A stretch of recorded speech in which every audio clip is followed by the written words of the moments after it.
ഈ ബൈജുവിനെ ഇപ്പം നമ്മൾ സിനിമയിൽ കണ്ട ഒരു പ്രതിഭാസം അവിടെയും ബൈജു മാറി നിൽക്കുന്നതായിട്ട് എനിക്ക് തോന്നി. ബൈജു എല്ലായിടും ഈ മര്യാദയാണ്. കാരണം എല്ലാ ആർട്ടിസ്റ്റിനും പ്രൊഡക്ഷൻ കമ്പനിയായി മിക്കവാറും കമ്പനിയായി. അപ്പോൾ അഥവാ അവരിപ്പോൾ ആ നാട്ടുകാർക്ക് വേണ്ടി പടം ഉണ്ടാക്കുന്നില്ല, അവർ തന്നെ പടം ഉണ്ടാക്കുന്നു, അവർ തന്നെ അഭിനയിക്കുന്നു, അവർ തന്നെ കളക്ട് ചെയ്യുന്നു, അവർ തന്നെ ജീവിക്കുന്നു. അല്ല അതിപ്പം എല്ലാവരും ഇല്ല, വളരെ കുറെ കമ്പനികളായി. അയ്യോ പുതുതായിട്ട് വരുന്നവർക്ക് എല്ലാം ആയി. ഞാനും ഒരു കമ്പനി ഉണ്ടാക്കി വെച്ചിട്ടുണ്ട്. ആണോ? പുറത്തെടുത്തിട്ടില്ല ഇതുവരെ. അതിനുള്ള പടം എടുക്കാനുള്ള സാഹചര്യം വന്നിട്ടില്ല. ഇല്ല. അല്ല ഒരു സഹകരണ പ്രസ്ഥാനം ഉണ്ടാക്കി 20 പേര് നടന്നിട്ട് ഒരു കമ്പനി ഉണ്ടാക്കിയ ക്യാപിറ്റൽ ബ്രോസ് എന്റർടൈൻമെന്റ്സ് എന്ന് പറഞ്ഞൊരു കമ്പനി ഉണ്ടാക്കി വെച്ചിട്ടുണ്ട്. ഉണ്ട്. പുറത്തെടുക്കാൻ പറ്റിയിട്ടില്ല. ഇതുവരെ സിനിമ ഈ ബാക്കി 19 പേരുടെ കാശില്ലേ? അതിനകത്ത് 5-6 പേരുടെ കയ്യിൽ ഇപ്പൊ പൈസ ഇല്ല, അതുകൊണ്ടാണ് നടക്കാതെ ഇരിക്കുന്നത്.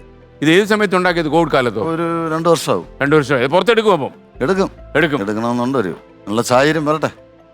ഇപ്പൊ ഈ ചില ആൾക്കാരൊക്കെ ബൈജു കുറച്ചുകൂടെ ദൂരെ കൂട്ടി എറിയുന്നത് ഞാൻ ശ്രദ്ധിച്ചിട്ടുണ്ട് സിനിമയിൽ. അതായത് അഭിനയം പോകുമ്പോൾ തന്നെ സംവിധാനം ചെയ്യുക. അഭിനയം നടനായിട്ടിരിക്കുമ്പോൾ തന്നെ കുറച്ച് സംവിധാനോട് ചെയ്ത് ശീലിക്കുക. ഏതാ വീഴുന്ന അറിയത്തില്ലല്ലോ. സംവിധാനം അറിയാമെങ്കിൽ അത് ചെയ്യുന്നോണ്ട് കുഴപ്പമൊന്നുമില്ല. ഇപ്പൊ പൃഥ്വിരാജ് ചെയ്യുന്നില്ലേ? ലൂസിഫറൊക്കെ സൂപ്പറായിട്ട്. പിന്നെ പൃഥ്വിരാജിന് പണി അറിയാം, അപ്പൊ അയാൾ ചെയ്യുന്നില്ലേ? എന്ന് പറഞ്ഞാൽ പണി അറിയാന്നുള്ളവനെ ചെയ്യാവുള്ളൂ, അറിയാത്തവൻ പോയി ഇത് ചെയ്യാൻ നിൽക്കരുത്. അല്ലെങ്കിൽ അഭിനയിക്കുക. അഭിനയാണെങ്കിൽ പണി അറിയണ്ടേ? അതും അറിയണം, അതും അറിയണം. പക്ഷെ സംവിധാനം എന്ന് പറയുന്നത് അത്ര എളുപ്പമുള്ള പണിയല്ല. എളുപ്പ പണിയല്ല.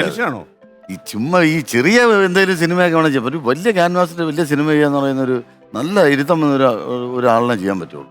മനസ്സിലായില്ല? അല്ലാതെ പിന്നെ ഡേയ്സ് വേസ്റ്റ് ആകാതെ സിനിമ ചെയ്യണ്ടേ?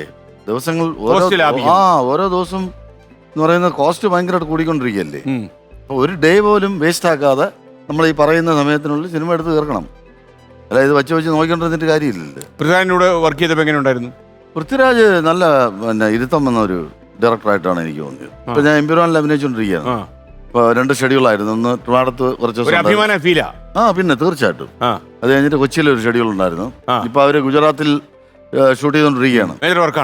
മാത്രമല്ല എംപുരാൻ എന്ന് പറയുന്ന സിനിമ മലയാളികൾ കംപ്ലീറ്റ് കാണാൻ വേണ്ടി വെയിറ്റ് ചെയ്തിരിക്കുന്ന ഒരു സിനിമ അല്ലേ? അങ്ങനെ ഒരു സിനിമ മലയാളത്തിൽ വേറെ ഏത് പടം വെയിറ്റ് ചെയ്തിരിക്കുന്ന ഒരു പടം എന്ന് പറഞ്ഞാൽ ഒന്നുമില്ല. ഈ എംപുരാൻ എന്ന് പറഞ്ഞ സിനിമ ഇറങ്ങാൻ വേണ്ടി കാത്തിരിക്കുകയാണ് ആൾക്കാർ. എംപുരാൻ എത്ര കാലമായി ഷൂട്ട് തുടങ്ങിയിട്ട്?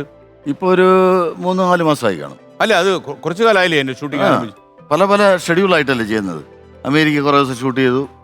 പിന്നെ അമേരിക്ക പോയോ? ഞാൻ പോയില്ല. എനിക്ക് നാട്ടിലുള്ള പോർഷനിൽ പാസ്പോർട്ട് ഉണ്ടോ?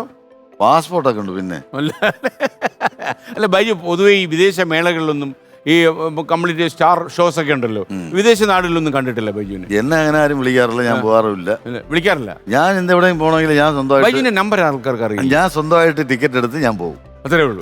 അല്ല ബൈജു എനിക്കൊന്ന് ബൈജുവിനെ നമ്മുടെ ഇപ്പോഴത്തെ ലാംഗ്വേജ് പറയാൻ തള്ളല് നേരത്തെ ഉള്ളതാണ്. തള്ളല് വലിയ വിശ്വാസമല്ല. ഇല്ല, തള്ളുന്ന വിശ്വാസം.